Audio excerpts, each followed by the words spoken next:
Dark Ages is a term of historical periodization, traditionally meaning the Middle Ages. It emphasizes the demographic, cultural and economic deterioration that supposedly occurred in Western Europe following the decline of the Roman Empire. The label employs traditional light versus darkness imagery to contrast the darkness of the period with earlier and later periods of light. The period is characterized by a relative scarcity of historical and other written records, at least for some areas of Europe, rendering it obscure to historians. The term once characterized the majority of the Middle Ages, or roughly the 6th to 14th centuries, as a period of intellectual darkness between extinguishing the light of Rome after the end of late antiquity, and the rise of the Italian Renaissance in the 14th century. This definition is still sometimes found in popular use, but increased recognition of the accomplishments during the Middle Ages has led to the labels being restricted in application. Since the 20th century, it is frequently applied to the earlier part of the era, the early Middle Ages. However, many modern scholars who study the era tend to avoid the term altogether for its negative connotations,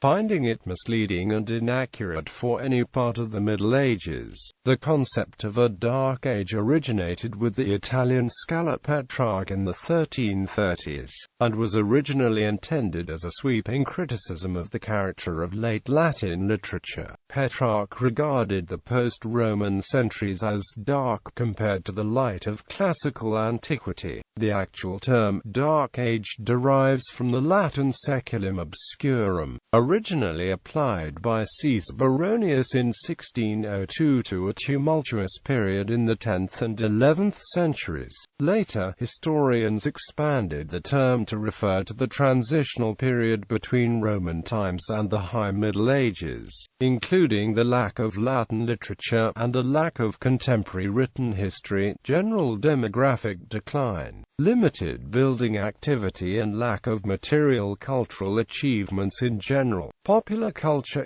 has further expanded on it as a vehicle to depict the early Middle Ages as a time of backwardness, extending its pejorative use and expanding its scope. History. The term Dark Ages originally was intended to denote the entire period between the fall of Rome and the Renaissance. The term Middle Ages has a similar motivation, implying an intermediate period between classical antiquity and the modern era. In the 19th century, scholars began to recognize the accomplishments made during the period, thereby challenging the image of the Middle Ages as a time of darkness and decay. Now the term is not used by scholars to refer to the entire medieval period. When used, it is generally restricted to the early Middle Ages. The rise of archaeology and other specialties in the 20th century has shed much light on the period and offered a more nuanced understanding of its positive developments. Other terms of periodization have come to the fore: late antiquity, the early Middle Ages, and the Great Migrations, depending on which aspects of culture are being emphasized. When modern scholarly study of the Middle Ages arose in the 19th century, the term Dark Ages was at first kept, with all its critical overtones. On the rare occasions when the term Dark Ages is used by historians today, it is intended to be neutral, namely, to express the idea that the events of the period often seem dark because of the scarcity of artistic and cultural output, including historical records, when compared with both earlier and later times. Petrarch. The idea of a Dark Age originated with Petrarch in the 1330s. Writing of those who had come before him, he said, "Amidst the errors that shone forth men of genius, no less keen were their eyes, although they were surrounded by darkness and dense gloom. Christian writers, including Petrarch himself, had long used traditional metaphors of light versus darkness to describe good versus evil. Petrarch was the first to co-opt the metaphor and give it secular meaning by reversing its application. Classical antiquity, so long considered the Dark Age for its lack of Christianity, was now seen by Petrarch as the Age of Light because of its cultural achievements, while Petrarch's time, allegedly lacking such cultural achievements, was seen as the Age of Darkness. As an Italian, Petrarch saw the Roman Empire and the Classical period as expressions of Italian greatness. He spent much of his time traveling through Europe, rediscovering and republishing classic Latin and Greek texts. He wanted to restore the classical Latin language to its former purity. Humanists saw the preceding 900-year period as a time of stagnation. They saw history unfolding, not along the religious outline of St. Augustine's 6 Ages of the World, but in cultural terms through the progressive developments of classical ideals, literature, and art. Petrarch wrote that history had 2 periods: the classic period of the Greeks and Romans, followed by a time of darkness, in which he saw himself as still living. In around 1343, in the conclusion to his epic Africa, he wrote, "My fate is to live among varied and confusing storms. But for you perhaps, if as I hope and wish you will live long after me, there will follow a better age. This sleep of forgetfulness will not last forever. When the darkness has been dispersed, our descendants can come again in the former pure radiance."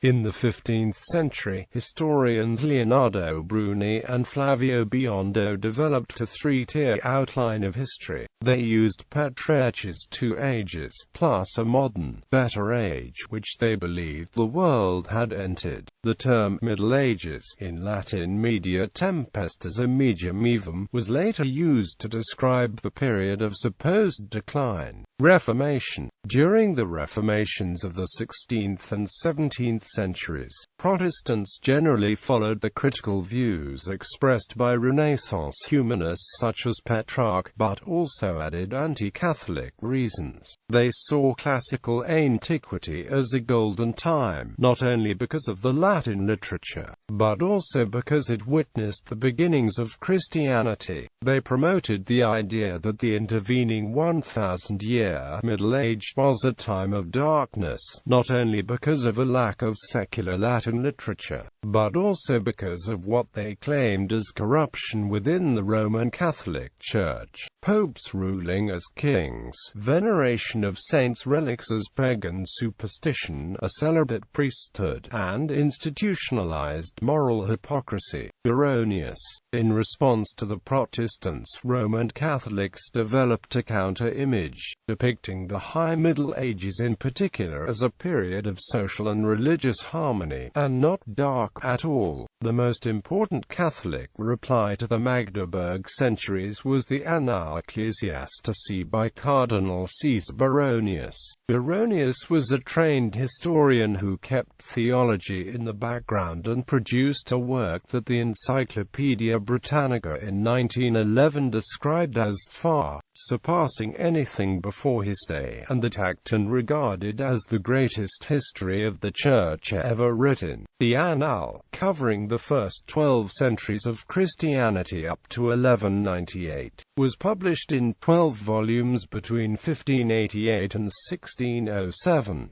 It was in Volume 10 that Baronius coined the term Dark Age for the period between the end of the Carolingian Empire in 888 and the first inklings of the Gregorian reform under Pope Clement II in 1046, the New Age which was beginning. For its harshness and barrenness of good could well be called iron, for its baseness and abounding evil leaden, and moreover for its lack of writers dark. Significantly, Baronius termed the age dark because of the paucity of written records capable of throwing light on it for the historian. The lack of writers he referred to may be illustrated by comparing the number of volumes in Min's Patrologia Latina containing the work of Latin, writers from the 10th century, with the number of volumes containing the work of writers from the preceding and succeeding centuries. A minority of these writers were historians.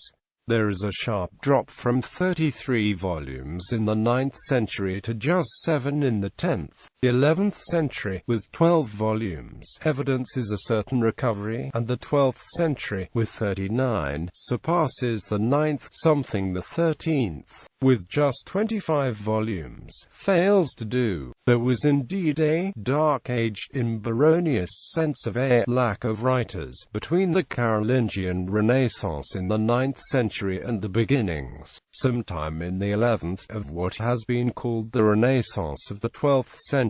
Furthermore, besides the Dark Age named by Baronius, there was an earlier one. For regarding lack of writers, the 7th and 8th centuries are pretty much on a par with the 10th. In short, in Western Europe during the first millennium, two Dark Ages can be identified, separated by the brilliant but all too brief Carolingian Renaissance. Baronius's Dark Age seems to have struck historians as something they could use, for it was in the 17th century that the terms Dark Age and Dark Ages started to proliferate in the various European languages, with his original Latin term Saeculum Obscurum being reserved for the period he had applied it to. But while some historians, following Baronius's lead, used Dark Age neutrally to refer to a dearth of written records, others, in the manner of the early humanists and Protestants, used it pejoratively, lapsing into the lack of neutrality and objectivity that has quite spoiled the term for many modern historians. The first British historian to use the term was most likely Gilbert Burner, in the form Darker Ages, which appears several times in his work in the last quarter of the 17th century. His earliest use of it seems to have been in 1679 in the epistle dedicatory to Volume 1 of the History of the Reformation of the Church of England, where he writes, "The design of the Reformation was to restore Christianity to what it was at first, and to purge it of those corruptions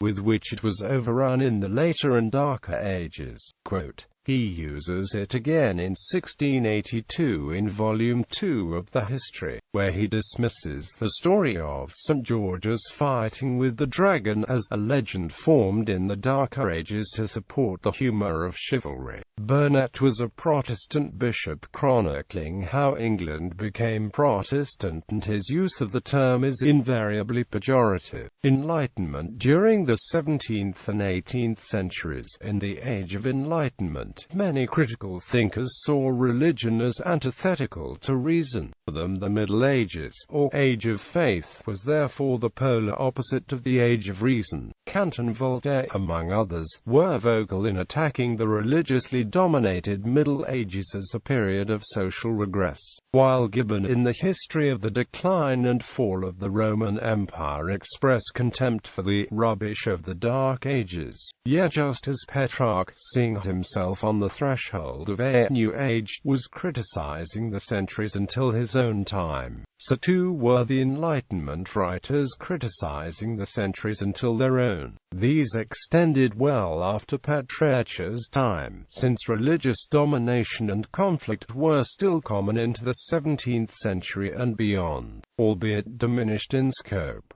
Consequently, an evolution had occurred in at least three ways. Petrarch's original metaphor of light versus dark had been expanded in time, implicitly at least, even if the early humanists after him no longer saw themselves living in a dark age. The times were still not light enough for 18th century writers who saw themselves as living in the real age of enlightenment, while the period covered by their own own condemnation had been stretched to include what we now call early modern times. Additionally, Petrarch's metaphor of darkness, which he used mainly to deplore what he saw as a lack of secular achievements, was sharpened to take on a more explicitly anti-religious and anti-clerical meaning. In spite of this, the term Middle Ages, used by Biondo and other early humanists after Petrarch, was the name in general use before the 18th century to denote the period until the Renaissance. The earliest recorded use of the English word medieval was in 1827.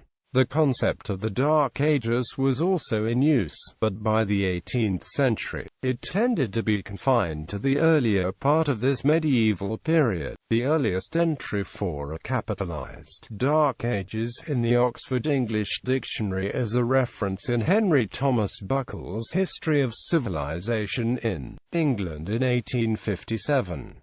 Starting and ending dates vary. The Dark Ages were considered by some to start in 410, by others in 476 when there was no longer an emperor in Rome, and to end about 800, at the time of the Carolingian Renaissance under Charlemagne, or to extend through the rest of the first millennium. Romanticism. In the late 18th and early 19th centuries, the Romantics reversed the negative assessment of Enlightenment critics and launched a vogue for medievalism. The word Gothic had been a term of opprobrium akin to Vandal until a few self-confident mid-18th century English Goths, like Horace Walpole, initiated the Gothic revival in the arts. This sparked off an interest in the Middle Ages, which for the following Romantic generation began to take on an idyllic image of the Age of Faith. This image, in reaction to a world dominated by Enlightenment rationalism in which reason trumped emotion, expressed a romantic view of a golden age of chivalry. The Middle Ages were seen with romantic nostalgia as a period of social and environmental harmony and spiritual inspiration, in contrast to the excesses of the French Revolution and, most of all, to the environmental and social upheavals and sterile utilitarianism of the emerging Industrial Revolution. The Romantics' view of these earlier centuries can still be seen in modern-day fairs and festivals celebrating the period with costumes and events. Just as Petrarch had turned the meaning of light versus darkness, so had the Romantics turned the judgment of Enlightenment critics. However, the period idealized by the Romantics focused largely on what is now known as the High Middle Ages, extending into early modern times. In one respect, this was a reversal of the religious aspect of Petrarch's judgment, since these later centuries were those when the universal power and prestige of the Church was at its height. To many users of the term, the scope of the Dark Ages was becoming divorced from this period, denoting mainly the earlier centuries after the fall of Rome. Modern academic use. In the 19th century, the term Dark Ages was widely used by historians. In 1860, in the civilization of the Renaissance in Italy, Jacob Burckhardt delineated the contrast between the Dark Ages of the medieval period and the more enlightened period of the Renaissance, which had revived the cultural and intellectual achievements of antiquity. However, the early 20th century saw a radical re-evaluation of the Middle Ages, and with it a calling into question of the terminology of darkness, or at least of its pejorative use.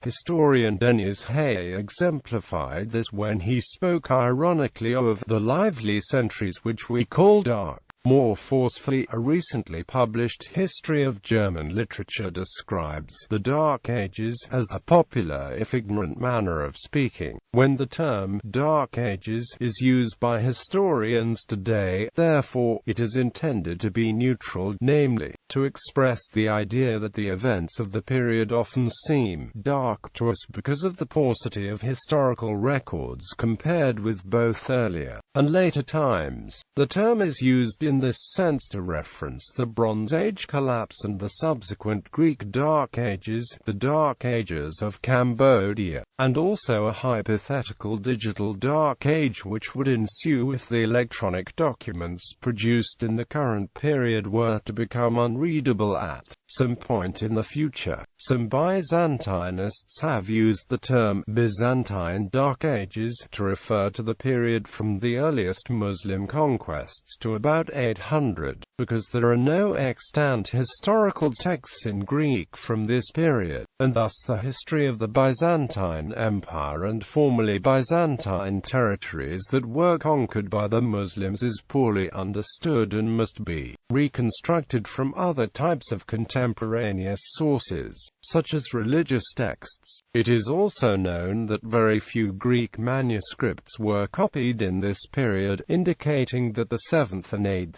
centuries, which were a period of crisis for the Byzantines because of the Muslim conquests, were also less intellectually active than other periods. The term Dark Age is not restricted to the discipline of history, since the archaeological evidence for some periods is abundant and for others scanty. There are also archaeological Dark Ages, since the late Middle Ages significantly overlap with the Renaissance. The term Dark Ages has become restricted to distinct times and places in medieval Europe. Thus the 5th and 6th centuries in Britain, at the height of the Saxon invasions, have been called the darkest of the Dark Ages, in view of the societal collapse that characterized the period and the consequent lack of historical records compared with either the Roman era, before or the centuries that followed. Further south and east, the same was true in the formerly Roman province of Dacia, where history after the Roman withdrawal went unrecorded for centuries as Slavs, Avars, Bulgars, and others struggled for supremacy in the Danube basin, and events there are still disputed. However, at this time the Arab Empire is often considered to have experienced its golden age rather than dark age. Consequently, this usage of the term must also differentiate geographically. While Petrarch's concept of a dark age corresponded to a mostly Christian period following pre-Christian Rome, the use of the term today applies mainly to those cultures and periods in Europe least Christianized and thus most sparsely covered by chronicles and other contemporary sources, nearly all written by Catholic clergy at this date. However, from the mid-20th century onwards, other historians became critical of even this non-judgmental use of the term for two main reasons. First, it is questionable whether it is possible to use the term Dark Ages effectively in a neutral way. Scholars may intend this, but it does not mean that ordinary readers will so understand it. Second, the explosion of new knowledge and insight into the history and culture of the early Middle Ages, which 20th century scholarship has achieved, means that these centuries are no longer dark even in the sense of unknown to us. To avoid the value judgment implied by the expression, many historians avoid it altogether. Modern popular use. The medieval period is frequently caricatured as supposedly a time of ignorance and superstition, which placed the word of religious authorities over personal experience and rational activity.